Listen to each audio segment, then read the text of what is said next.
I am the Tofu Golem. Please enjoy the video. In this video, I will explain how to fix your PlayStation 5 if it's running too hot. First, let's ensure your console has plenty of room to breathe. Make sure there are at least 4 to 6 inches of clear space around all sides of your PlayStation 5. Avoid placing it in enclosed cabinets or tight spots. A well-ventilated area is crucial for optimal performance and to prevent overheating. Next, let's talk about a deeper clean. Always power down and unplug your PlayStation 5 before opening it up. Gently remove the white side plates to reveal the fan and internal areas. Use compressed air to blast away any accumulated dust from the fan blades, heatsink, and internal vents.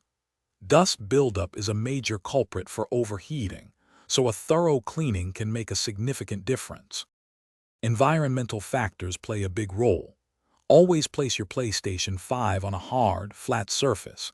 Carpet or soft materials can obstruct airflow. Keep your room temperature moderate, ideally around 70 degrees Fahrenheit or 21 degrees Celsius.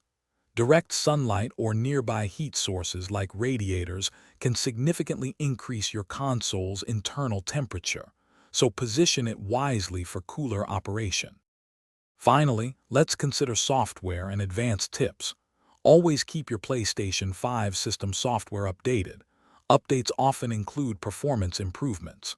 Close any background applications or games you're not actively using to lessen the system's workload.